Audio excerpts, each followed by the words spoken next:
The directions ask us to find the rule for each pattern and fill in the missing number or numbers. In this case, we notice that in this pattern, the numbers are going up in value every time. When the numbers get higher, we have two choices of operations. We can add or we can multiply. Now, to get from 11 to 21, we would have to add 10. But we can't multiply 11 times anything to get 21, so this has to be plus 10.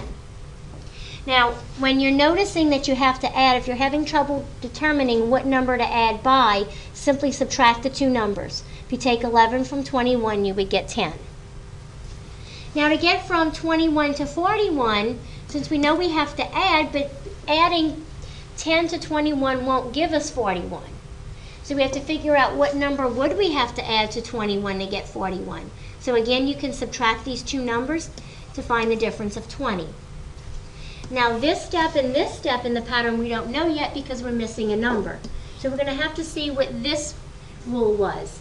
To get from 111 to 161, if we subtract those, we would get a difference of 50.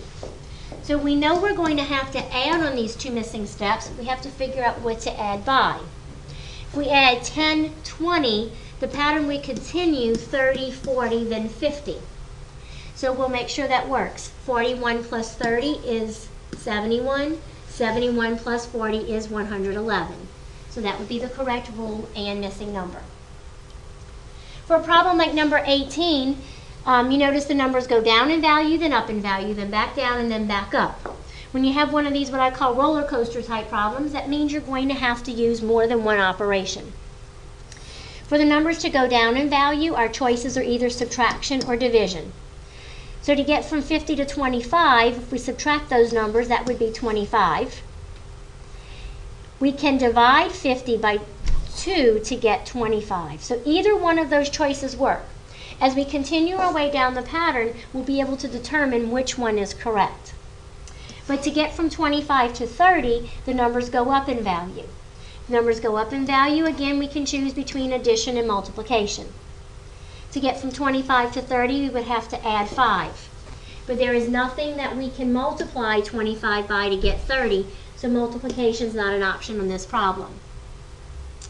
As we continue to get from 30 to 15, the numbers go down in value, so we have to choose between minus 25 and divided by 2. If we subtract 25 from 30, we're not going to get 15.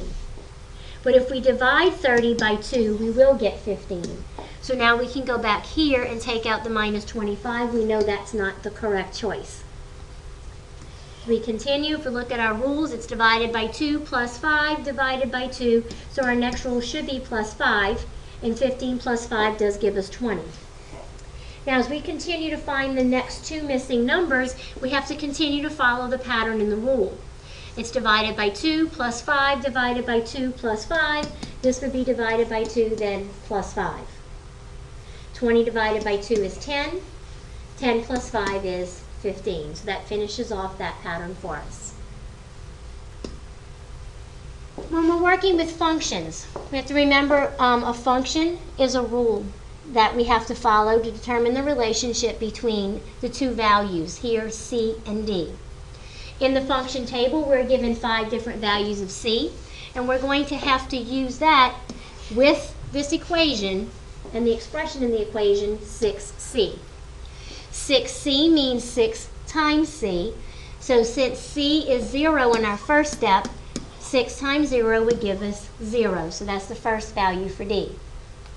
Then we have to use 5 for C. 6 times 5 would give us 30. If you would like to put your values here too, you may do that. If we put 10 in for C, 6 times 10 would give us 60. So that's filled in the function table. If we put 15 in for C, 6 times 15 is 90. So we fill in that value. And we put 20 in for C. 6 times 20 is 120. Now showing all of these division steps right here is not necessary. You're welcome to do that part in your head. You may list them out if you'd like. On the next function table, it's a two-step equation. It's 5x plus 4, which means 5 times x plus 4. Our first value of x is 0. So we have to do 5 times 0 plus 4. 5 times 0 is 5, plus 4 would give us 9. So we can fill 9 in. If we use the same equation again and put 5 in for x, 5 times 5 plus 4. 5 times 5 is 24. I'm sorry, 25 plus 4 is 29. I'm sorry, I'm just noticing my careless mistake here is not matching up. Sorry. I guess I'm rushing. 5 times 0 is 0, and 0 plus 4 would be 4. I hope you caught that mistake. But yes, 5 times 0 when we work this out is 0, and 0 plus 4 would give us 4. Now we put 10 in for x. 5 times 10 plus 4. 5 times 10 is 50, plus 4 would give us 54. Is our next value for y. We have to do the equation 2 more times. Next with 15, we put 15 in the place of x. 5 times 15 plus 4. 5 times 15, 75, plus 4 would give us 79. Then we have to put 20 in for x. 5 times 20 plus 4. 5 times 20 is 100, plus 4 is 104. And that's a completed function table for this equation. Next lesson is properties. If you were absent the day that we did this lesson, here are the properties with examples that were copied down to help you through this lesson. If you didn't have these notes completed, you were absent, or for some reason you've lost them, please pause the video at this point so you can get these copied down. The directions in the lesson ask us to solve the equation and tell the property used. Well, when you're asked to solve an equation, you have to tell what the variable equals. When you look at this equation, it's 4 times 8 times d equals 4 times 8 times 7. If you notice, both sides have 4, both sides have 8. D is in the place of 7, so d equals 7. If you notice, what changed from one side of the equal sign to the other, one side of the equation to the other. If you put 7 back in the place for d, these factors are in the same exact order. What has changed is their grouping, and we group numbers by parentheses. Since the grouping is what has changed, that is associative property.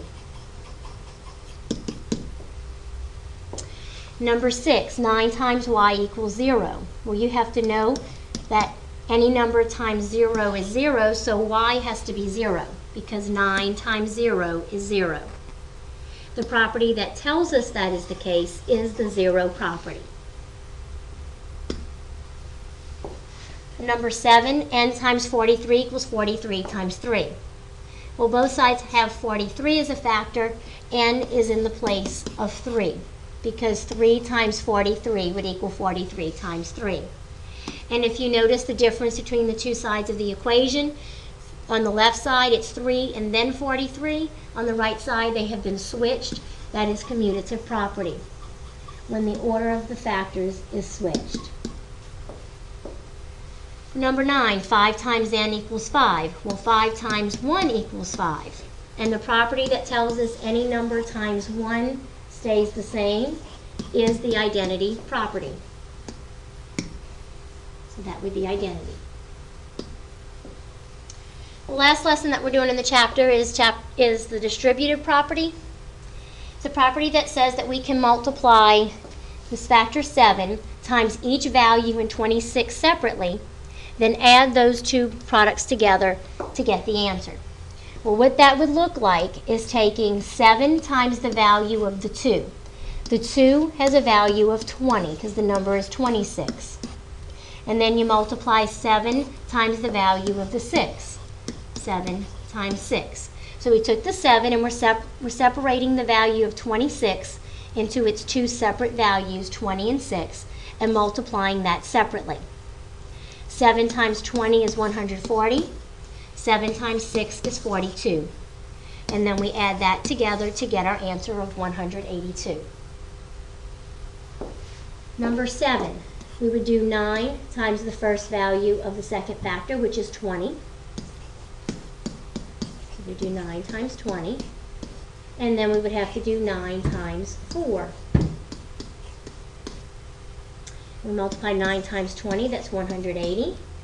9 times 4 is 36. We add that together to get 216.